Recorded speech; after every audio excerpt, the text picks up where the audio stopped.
Hello, Rick. Yeah, this is he. How you doing? Hi, it's Rayman from KOOL 101.7 in Duluth. How are you? Sure. Well, we made it this time, didn't we? Yeah, we did. Well, thank you for taking time out to visit with me. I've seen you at Blues Fest many times. I think this year will be your 7th year coming back to Bayfront Blues Fest here in Duluth. I believe so. Yes. And I've seen you, and I know what you can do with the crowd, and I love your music, but I never had a chance to get down and visit with you. And it's this year I got to pick the top artists that I wanted. So it wouldn't have mattered if I wouldn't have got a hold of it today. I would have kept on till I got you, brother. Yeah, that's great. What shall I call you during the interview? Would you like to go by the name of Rick? Reverend? Yeah, just call me Rick. I mean, in print, and I understand. Reverend Rayman, but yeah, my name's Rick. All right. Yeah. As long as we're on that subject, I wonder. I figure if I start calling myself Rev, then I need to check myself into a clinic. I alter nothing into my alter ego. And, okay. So you're walking down the street in Milwaukee. People see you. What do they call you? Hey, Rick, or hey, Reverend. What do they say? They call me Rev. Yeah. Do they? Hey, Rev, how you doing, bro? Yeah. Like that, right? Yeah. They call me Rev. Yeah. As long as we're on the topic of the name, when you decided that you were going to form this group, how in the world did you ever pick the name Reverend Raven and the Chain Smokin' Altar Boys? Well, they started calling me Reverend in the Navy. I was in the Navy for 16 years, almost 16 years, about 15 years and a half. Yep. But one of my collateral duties at the command was counseling troubled sailors. So the kids started calling me Reverend instead of the chaplain. Okay. So, and I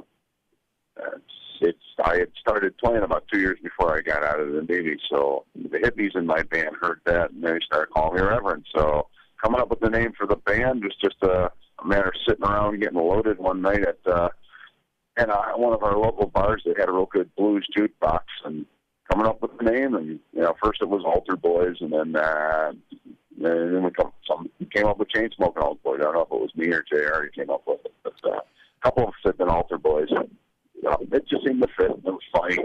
I was listening to the Shake Your Boogie. The cool thing I like about it too, Rick, is that there's no two songs that are alike on that CD. You know what I mean? It's you have mixed it up such that it kind of suits everybody's taste, if you know what I mean.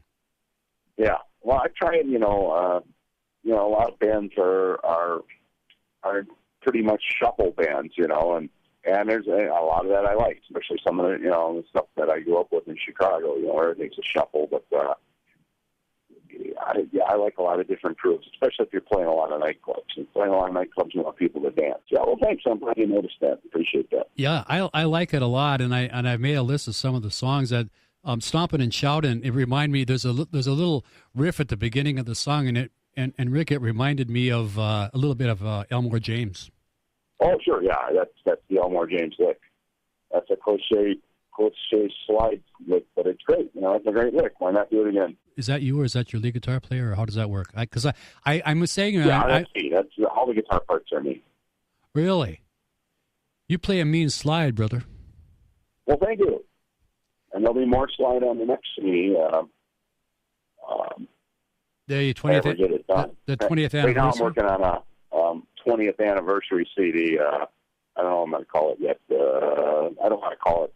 Yeah, it'll be something with the 20th anniversary of the band, but it'll be all my favorite originals from all my CDs. And I was going to ask you if you were going to pick what some of the songs that you felt were the best, but I also wanted to commend you because I'm liking the way that you have it. It's kind of set up. It reminds me a little bit of Kickstarter. People can pay $50 or I think it's $10 or $50 or $100 and they get a little something, and that's as a reward for doing that or to say thank you. But those funds then go to help put this CD together. Do I have it right? Yes. Yeah. Oh yeah. And I've already I've spent about a third of what I've gotten so far, and it's wonderful. And that people contributed and help out, and I hope they continue to do so. I mean, let's face it, man. You've been doing blues for 40-plus years, right? I started playing blues in '71 when I saw Freddie King, and I'd been playing before that, but just local stuff. My older brother, I was in bands with my older brother. On Reverend Raven, ReverendRaven.com, you go into Reverend Raven's 20th anniversary CD. And, you don't need the money to do it. Everybody knows that because you've been around long enough and you're popular enough and you've got enough CDs out that, that isn't the issue. The issue is, the cool thing about it is, it makes me, when I put in my $50, I'm going to feel like I had a little bit of a hand in helping out with that CD. Yeah, that's right. Yeah, and that's the fun part of it. It's a big deal, especially if you're a music fan. Well, cool, great. It's a great service. That's a GoFundMe. So when you mentioned back in '71, you mentioned, I think you said his name was Freddie King. Right. Did you know at that time? Because I'm thinking you and I have got to be in the same general age area there, and not give or take a few.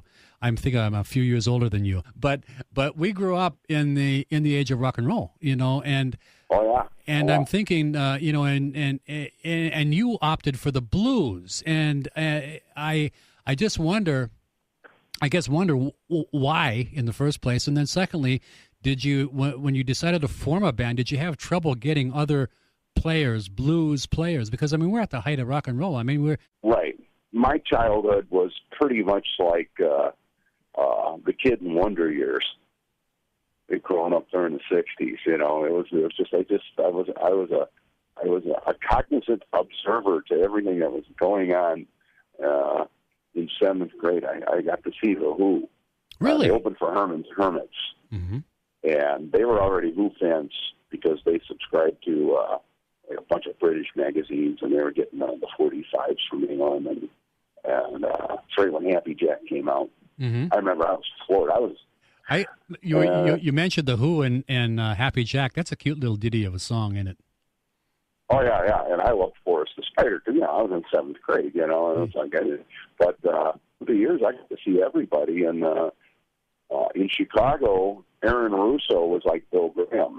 He was putting the shows together at the Kinetic with the same kind of lineup. He'd do the blues, and once in a while throw in something like Buddy Rich Orchestra, and then headliner would be the Who or Led Zeppelin or something like that, or the Doors, or kind of like the Midwest Fillmore East and West, right?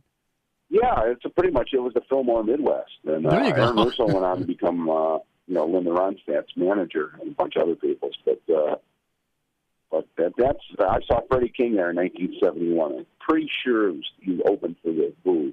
And he came out, and it was when he was playing. He was on tour. He had Leon Russell and his band behind him. When that album was going down, came out, and he just ripped the place apart. Really? He was out in the middle of the floor with a 200-foot cord, a bunch of 50-foot cords duct taped together, and right in the middle with a red suit on, red patent leather shoes, and thin red guitar, sweat flying everywhere, and just ripping the place apart. Man, it's like, that was it. I wanted to play blues. And that did it. That did it for you, huh? And my older brother, I got his band, and so we started doing a lot of blues, and I started playing with harmonica players, so I started... You played with Sugar Blue? No. I did a show. He sat in with us. The guy is something else, isn't he? Oh, yeah. Yeah, no, the guy I played with was Madison Slim. He was Jimmy Rogers' harp player, one of the great harmonica players. In fact, he's got a CD coming out this year. He's living down in Florida now. I'll be darned. Jim Leiben's got a new CD coming out, or it's already out. Joel Patterson. Have you gotten a copy of that yet? I do not. No, I get my copies from Blues Fest. Just strictly for the artists. Okay. And then I'm on the mailing list once in a while. Alligator Records will shoot me something, from a new and rising star. But I got to cut off my new upcoming. In fact, I'll send you a couple cuts, a couple MP3s, or off my new. I got a live CD coming out, live at the Red Rocket. Okay. Some slide stuff on it. You want me to? If you give me your email address, I'll send it to you right now. I'd be happy to. Let me get back to the Shake Your Boogie CD. Oh, sure, yeah. I got to ask you because I don't have the notes, the liner notes or anything. But who plays sax for you in? That's Big Al Gross. And that cat is far uptown as the human eye can see. Huh? Is he? Oh yeah. Whoa. Yeah, he'll be with us. He'll be with us at the festival again this year. You know, back in the day, and I say that when I was a kid, there would be maybe some doo-wop groups, or there would be some early rock and roll, and it was not uncommon to hear the sax in the song. And then as rock and roll progressed a little bit, it just kind of dropped off. And yeah, because guitars took over. Exactly. In the Shake Your Boogie CD, that sax is prominent, and it adds so much to the song itself.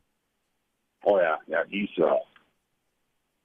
something else. You have a bit of I noticed too, and the Woman I Love. You got that great slide, you got the great sax, and in a way, your voice is sound a bit like to me like Howlin' Wolf. You know, just a little tinge of Howlin' Wolf inside you. Oh, that's cool. You know, I mean, also one of my favorites, if not my all-time favorite.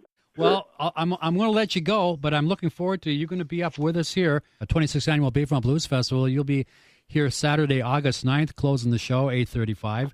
It'll be great to see you. Like I said, I've seen you before, but it'll be great to meet you, and I want to thank you for taking time out of your vacation and your family and sharing it with us. I appreciate it. Well, sounds good. Thanks a lot, Ray. Bye-bye. Talk to you soon. Bye-bye. You bet. Bye-bye.